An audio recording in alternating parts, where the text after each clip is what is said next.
Good morning class. कल हमने गाउसेस law और गाउसेस थ्योरम के बारे में बातचीत किया था, जिसमें बेटा आप सबने देखा था कि हमने फ्लक्स के दो फॉर्मूले निकाले थे। हालांकि फ्लक्स का मतलब तो एक ही है। फ्लक्स का मतलब होता है number of electric field lines passing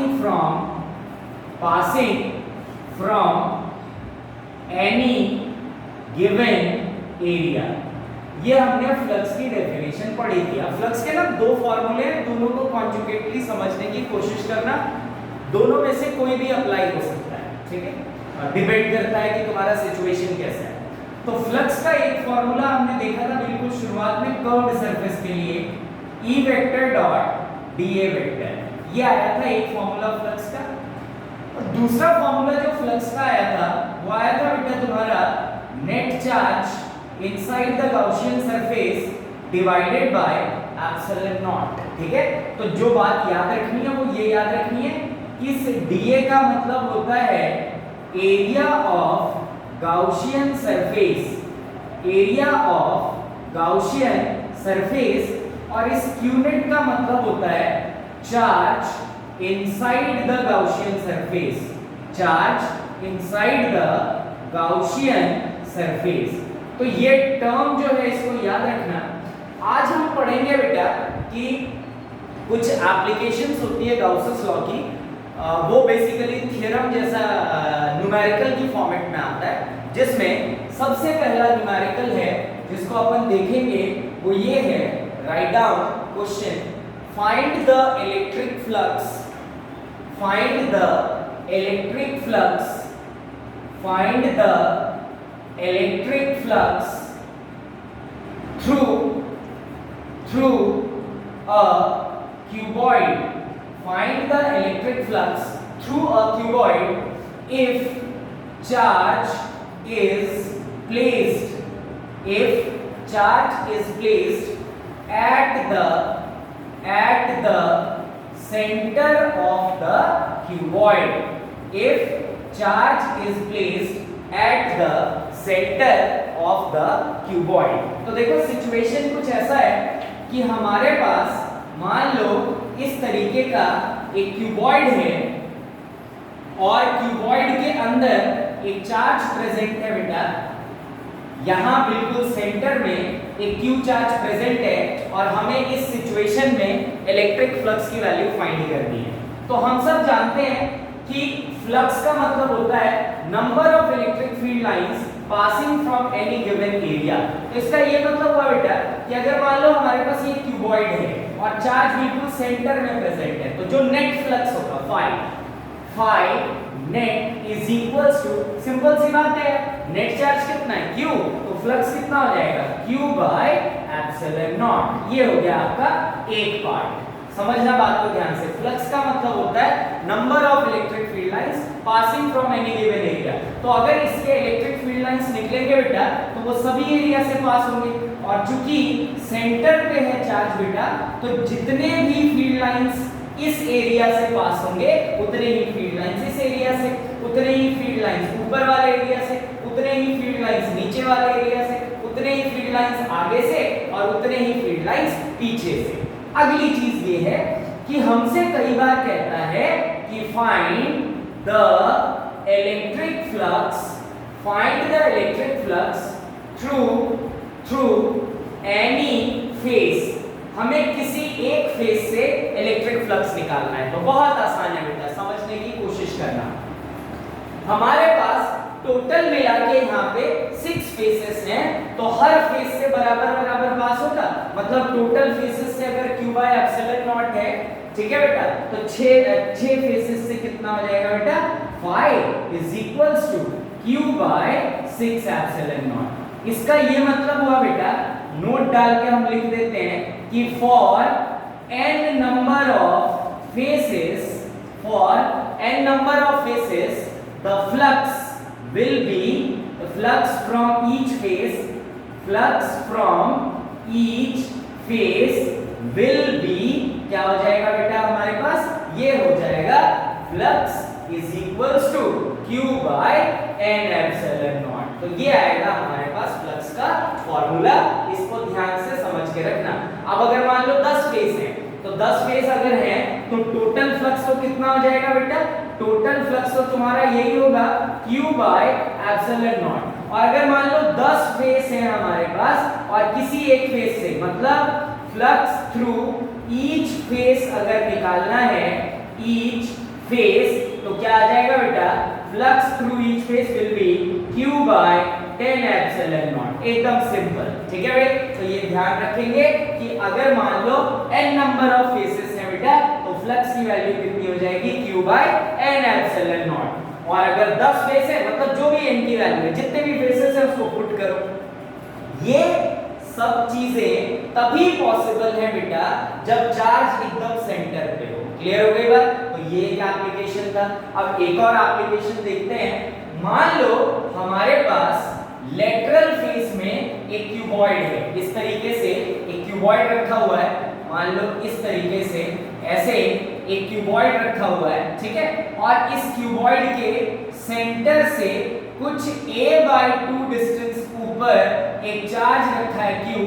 देखना, ये क्यूबॉइड है जिसको मैं ऊपर से देख रहा हूं, ऊपर से विजुअलाइज कर रहा हूं। तो ये हमारे पास एक क्यूबॉइड है, इससे a/2 डिस्टेंस ऊपर एक चार्ज रखा हुआ है Q, और हमें बताना है इसके थ्रू फ्लक्स कितना होगा।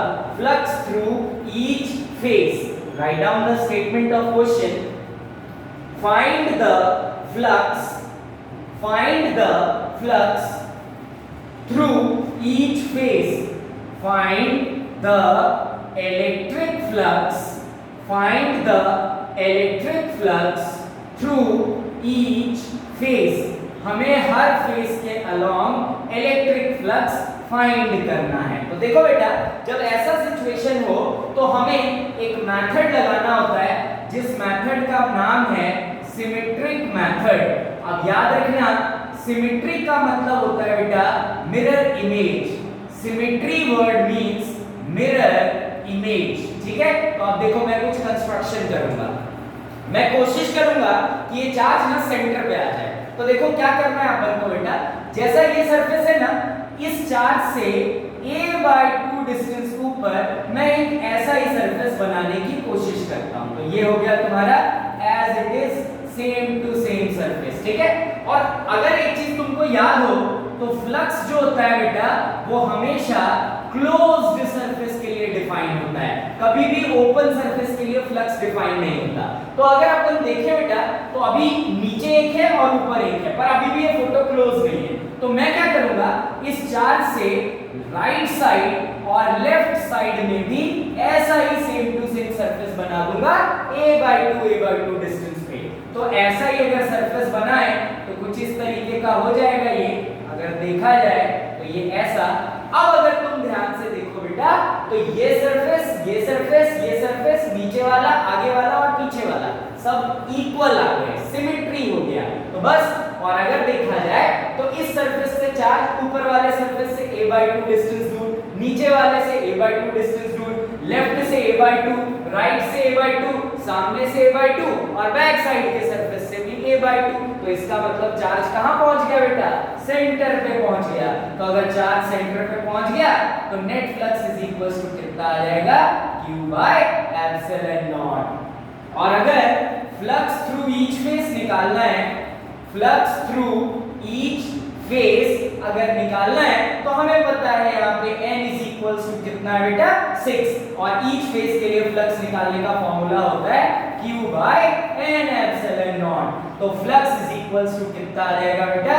Q by 6 epsilon naught. अब तुम्हारे एनसीईआरटी में एक क्वेश्चन है बेटा, जिसमें ये डिस्टेंस दे रखा है, चार्ज का वैल्यू दे रखा है। तो बस इसमें पुट करो और मजा करो। और हालांकि तुम अगर फॉर्मूले में देखोगे तो तुमको डिस्टेंस से कोई लेना देना ही नहीं है, तुमको सिर्फ क्या निकालना है? चार्ज का मैग्नीट्यूड चाहिए, जिससे तुम्हें फ्लक्स मिल जाएगा।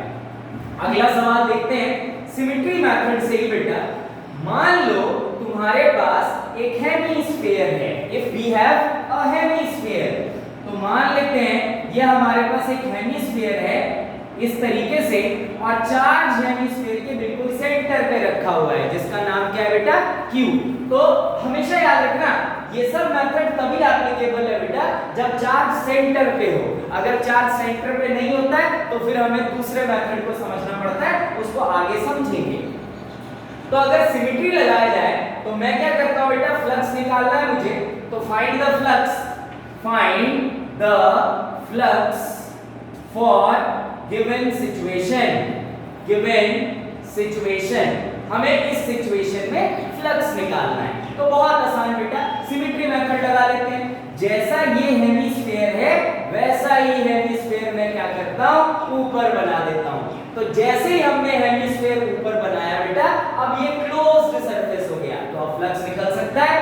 तो चार्ज अगर Q है तो नेट फ्लक्स कितना होगा बेटा, Q बाय एप्सिलॉन नॉट। और अगर हम आगे समझें, मतलब फ्लक्स थ्रू ईच फेस अगर निकाला जाए, ईच फेस, तो एकदम आसान हो गया, phi is equals to, यहाँ पे n की वैल्यू कितनी है बेटा, दो सरफेसेस हैं एक जैसे, तो n is equals to 2, तो Q by n epsilon not, मतलब फ्लक्स is equals to क्या आ जाएगा, Q by 2 एप्सिलॉन नॉट। ठीक है जी, क्लियर हो गई बात। तो इस तरीके से हम सिमेट्री मेथड से फ्लक्स निकाल सकते हैं।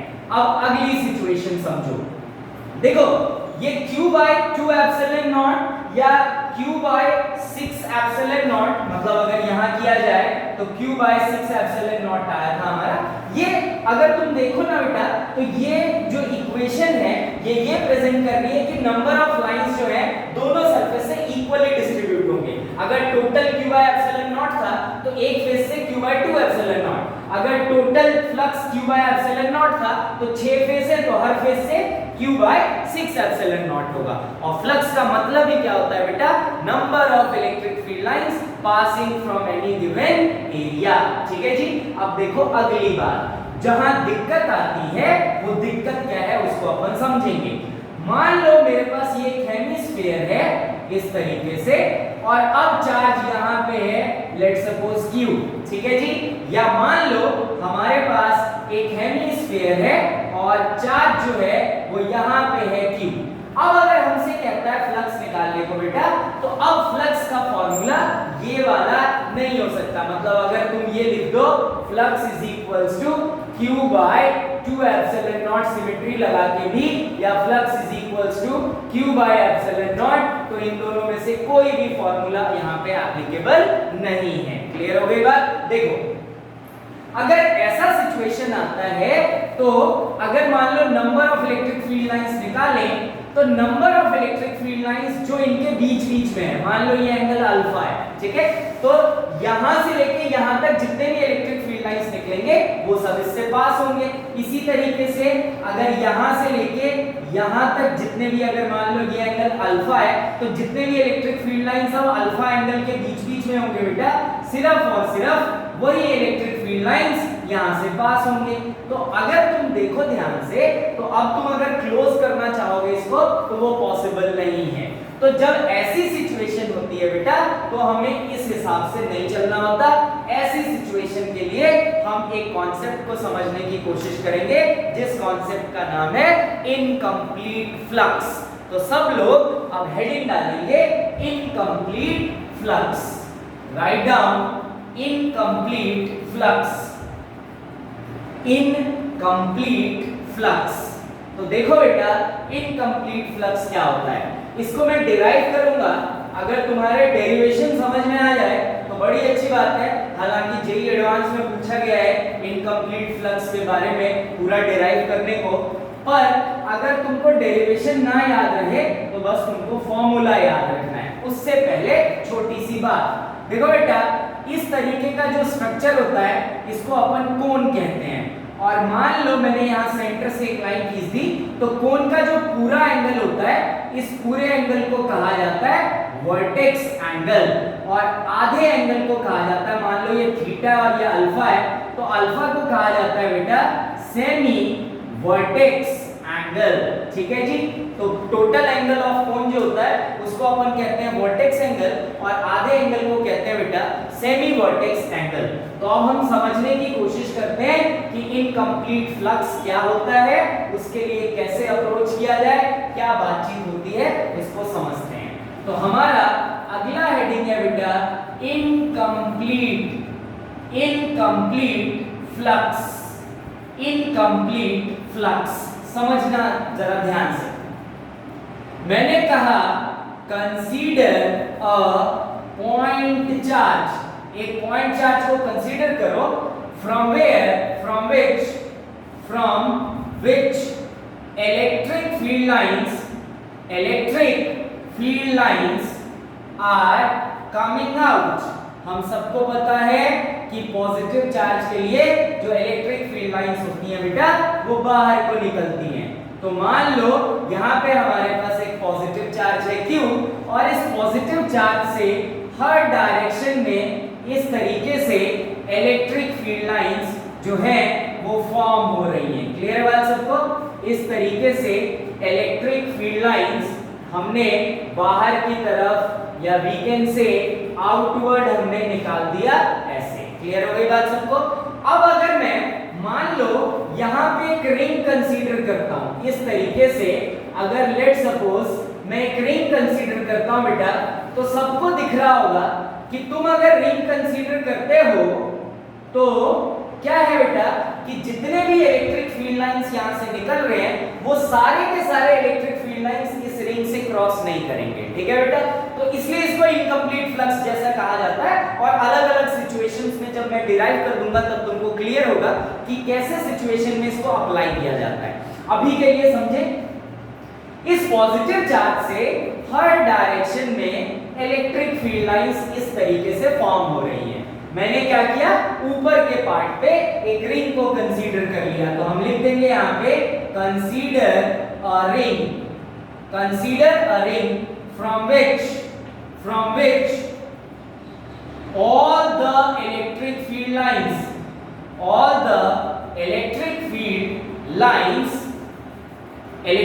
lines are not passing। सारे के सारे इलेक्ट्रिक फील्ड लाइंस पास नहीं हो रहे हैं। अगली बात समझेंगे बेटा। देखो, अगर इस रिंग को मैं क्या करूं बेटा, एक लाइन ऐसे बना दूं और एक लाइन ऐसे बना दूं इस तरीके से, तो ये जो स्ट्रक्चर अब हमारे सामने आया, ये क्या फॉर्म हो गया बेटा, कोन। तो मैंने कहा make the ring in form of cone। हमने रिंग को क्या बना दिया बेटा, कोन बना दिया। और हम सब जानते हैं कि ये पूरा एंगल होता है वर्टेक्स एंगल, और अगर आधा एंगल लिया जाए मान लो थीटा, तो ये कहलाएगा तुम्हारा सेमी वर्टेक्स एंगल। तो हम कहते हैं कि let the semi vertex angle of cone is equals to कितना बेटा, थीटा। अब देखो, याद करो वो कॉन्सेप्ट जिसमें अपन ने सीखा है कि अगर कोई पॉइंट चार्ज होता है तो पॉइंट चार्ज के लिए हम जो गाउसियन सरफेस लेते हैं वो स्फेरिकल शेप का होता है। तो as charge is point charge,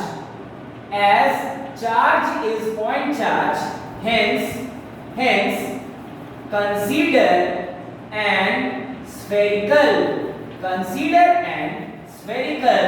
Gaussian surface। और मैं क्या करूंगा बेटा, इस तरीके से गॉसियन सरफेस को बनाऊंगा, स्फेरिकल गॉसियन सरफेस को बनाऊंगा कि ये कोन या ये जो रिंग है ना, ये भी उसका आउटस्कर्ट बन जाए। तो मैं क्या करता हूं बेटा, अब एक स्फेरिकल गॉसियन सरफेस इस तरीके से कंसीडर कर लेता हूं। This is your spherical Gaussian surface. Clear हो गई बात सबको? अब हम समझने की कोशिश करते हैं। हमें पता है कि total area of spherical Gaussian surface की अगर बात की जाए, स्फेरिकल गॉसियन सरफेस, तो ये होता है बेटा 4 पाई r²। बड़ा r ले लेते हैं, जो रेडियस है दैट इज बड़ा R। तो देखो बेटा, ये जो गॉसियन सरफेस है इसका रेडियस r है और कोन का भी ये पार्ट r हो जाएगा। और मान लेते हैं कि ये वाला जो हाइट है उनका वो कितना है बेटा h। तो अब अगर तुम देखो तो ये थीटा है, तो ये वाला पार्ट कितना हो जाएगा बेटा r cos थीटा, और ये वाला पार्ट कितना हो जाएगा r sin थीटा। इस तरीके से हमने इसको पार्शलाइज कर दिया, रेडियस r लिया, ये थीटा एंगल था, तो जिस लाइन से एंगल बनता है वहां cos का कंपोनेंट, तो ये हो गया r cos थीटा और ये हो गया तुम्हारा r sin थीटा। तो अब समझने की कोशिश करेंगे, अगर टोटल एरिया की बात करें तो टोटल एरिया है 4 पाई r स्क्वायर जिसमें चार्ज है q। तो हम कहते हैं कि जब एरिया है 4 पाई r स्क्वायर तो चार्ज कितना है बेटा q। तो यूनिट एरिया में, यूनिट एरिया मतलब फ्लक्स है q by epsilon not.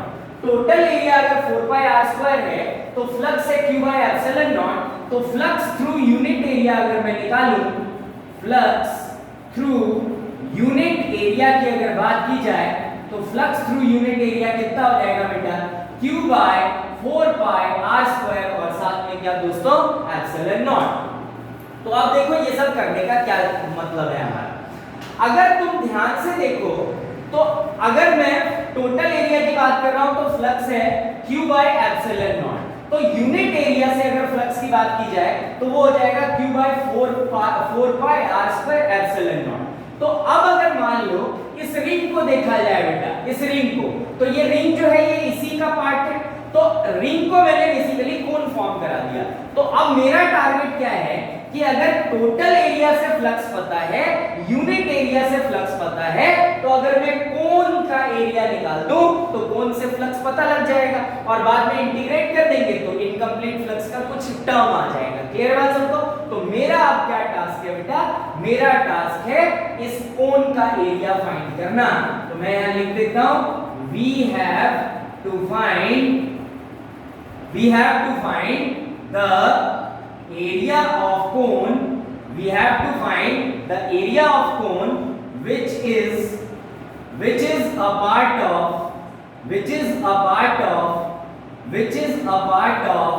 Gaussian surface, जो कि Gaussian surface का पार्ट है। ठीक है, तो देखते हैं कोन का एरिया हम कैसे फाइंड कर सकते हैं। देखो अगर हम यहाँ पे देखें तो कोन ना बेसिकली रिंग का पार्ट है, cone is a part of ring. तो मैं क्या करता हूं बेटा, इस कोन में ना एक रिंग को काट लेता हूं इस तरीके से। अगर सबको दिख पा रहा हो तो हम क्या कर रहे हैं, हमको ये समझ में आ गया कि cone is a part of ring. तो मैं क्या करूंगा बेटा, इस रिंग को, इस कोन को ऐसे कट कर देता हूं इस तरीके से। मैंने कट कर दिया, मतलब एक रिंग ले लिया। तो अगर अब हम समझें तो ये वाला जो पार्ट है, ये वाला पार्ट अगर तुम देखो ध्यान से तो ये वाला पार्ट सेंटर से कुछ एंगल सबटेंड कर रहा है। इसी तरीके से इस तरफ भी क्या है बेटा, जो विड्थ है ना कोन का, अगर तुम ध्यान से देखो तो सेंटर से कुछ एंगल सबटेंड कर रहा है।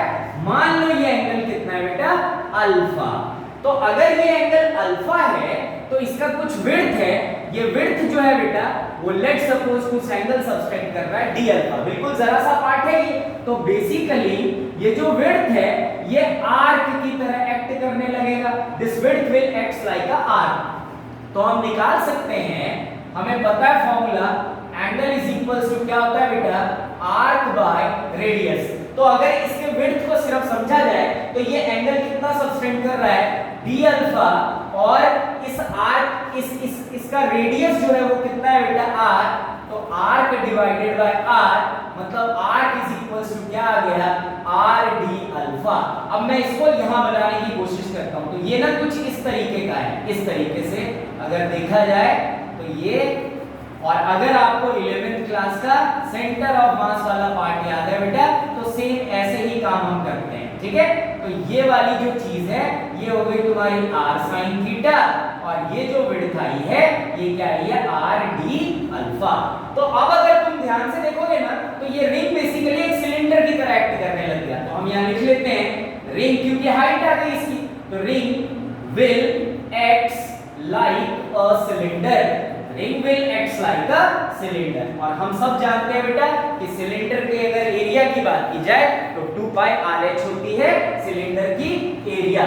तो अगर मैं यहाँ पे लिखूं अब एरिया ऑफ सिलेंडर, तो एरिया ऑफ सिलेंडर हो जाएगा, एरिया ऑफ सिलेंडर की अगर बात की जाए तो होती है 2 पाई RH। और अगर तुम देखो तो ये एक रिंग है, समझ में आएगा, मतलब this ring will act like a cylinder, और ये एक रिंग है, ऐसे कई सारे रिंग होंगे। तो अगर एक रिंग की बात करें जो कि अब सिलेंडर की तरह एक्ट कर रहा है, तो इसका एरिया बिल्कुल जरा सा हो जाएगा, मतलब dA इज इक्वल्स टू 2 पाई, और r मतलब क्या हो जाएगा बेटा, r sin थीटा, और h का मतलब height, it is r d alpha. Clear हो गई बात सबको? तो अगर हम अब इससे आगे बढ़े तो ये बन जाएगा तुम्हारे पास dA इज इक्वल्स टू 2 पाई, और साथ में आ जाएगा तुम्हारे पास r स्क्वायर, और ये आ गया तुम्हारे पास sin थीटा, और साथ में क्या आ गया बेटा, d अल्फा। क्लियर हो रही है बात सबको? तो अगर अब हम इससे आगे बढ़े तो फॉर टोटल एरिया हमें पता है क्या करना पड़ेगा, इंटीग्रेटिंग बोथ साइड, तो दोनों तरफ इंटीग्रेट करें अगर, तो integration of dA is equals to 2 pi r square, constant है बेटा, इसको बाहर कर देते हैं, sin थीटा और d अल्फा। तो अगर अब तुम देखो तो अल्फा की वैल्यू 0 से शुरू करोगे और कहां तक जाओगे, थीटा तक, तो 0 से लेके थीटा तक, तो dA का integration a which will be equals to 2 pi r square, और sin थीटा का बेटा माइनस cos थीटा होता है, तो minus cos theta 0 to theta, तो ये बन जाएगा a is equals to minus 2 pi r square upper limit minus lower limit. हम सब जानते हैं cos 0 किसके इक्वल होता है, 1 के, तो a is equals to हो जाएगा तुम्हारे पास minus 2 pi r square cos theta minus 1। अब नेगेटिव को अगर अंदर ले जाएं तो 1 पहले और cos थीटा बाद में, तो यहां मैं लिख देता हूं टेकिंग नेगेटिव इनसाइड, तो ये बन जाएगा आपका, it is equals to a बराबर, जल्दी से बनाने की कोशिश करेंगे सब लोग, तो a इज इक्वल्स टू मिलेगा आपको, a is equals to 2 pi r square, it is 2 pi r square, और अगर नेगेटिव को अंदर ले गए तो 1 पहले cos थीटा बाद में, मतलब 1 माइनस cos थीटा, तो ये तुम्हारे पास आ गया क्या बेटा, एरिया। अब अगर याद है तुमको तो जब टोटल एरिया था 4 पाई r स्क्वायर, तो फ्लक्स मिला था q बाय एप्सिलॉन नॉट, तो यूनिट एरिया के लिए मतलब 1 मीटर स्क्वायर के लिए जो फ्लक्स आएगा वो क्या आता था बेटा, q by epsilon not into 4 pi r square. तो इस एरिया के लिए फ्लक्स थ्रू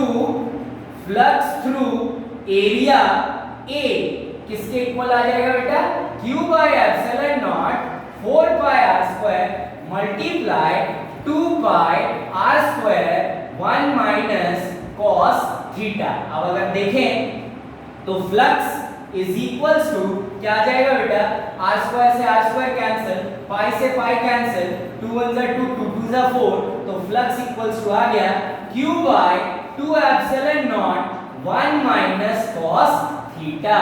तो कभी भी इनकम्प्लीट फ्लक्स अगर निकालना हो बेटा, तो हमारे पास जो इनकम्प्लीट फ्लक्स के लिए फॉर्मूला आता है वो होता है q by 2 epsilon naught 1 minus cos theta.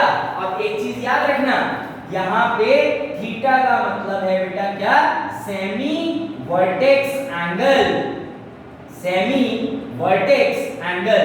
तो हम ये याद रखेंगे कि थीटा का मतलब क्या होता है, सेमी वर्टेक्स एंगल। तो थीटा मतलब फ्लक्स, इनकम्प्लीट फ्लक्स का फॉर्मूला आया q by 2 epsilon naught 1 minus cos theta, और थीटा का मतलब क्या है बेटा, where theta is semi vertex angle. अब समझना बात को ध्यान से, एकदम व्यवस्थित बेटा।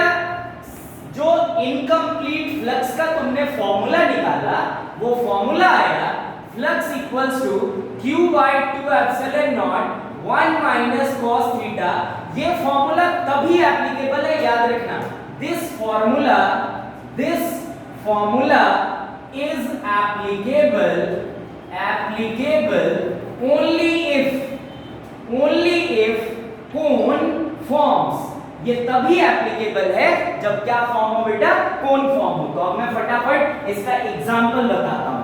मान लो मेरे पास ये एक हेमिस्फीयर है और यहाँ कहीं पे चार्ज है q, तो ऐसे लाइंस पास हो रही है। मैंने कहा था कि यहाँ पे q बाय ना एप्सिलॉन नॉट होगा ना q बाय 2 एप्सिलॉन नॉट होगा, क्योंकि चार्ज सेंटर में नहीं है। तो अब अगर तुमको दिख रहा हो ना, तो यहाँ कौन फॉर्म हो रहा है?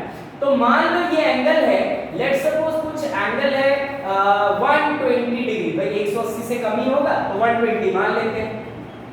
तो अगर ये 120 है तो ये तो वर्टेक्स एंगल 120 दे रखा है, तो सेमी वर्टेक्स एंगल मतलब आधा, कितना हो जाएगा बेटा 60। तो अब इसका तुम फ्लक्स निकाल सकते हो। फ्लक्स इज इक्वल्स टू क्या आ जाएगा, q by 2 epsilon naught 1 minus cos semi vertex angle मतलब थीटा की वैल्यू इट इज 60। तो ये वजह से मिल जाएगा हमको।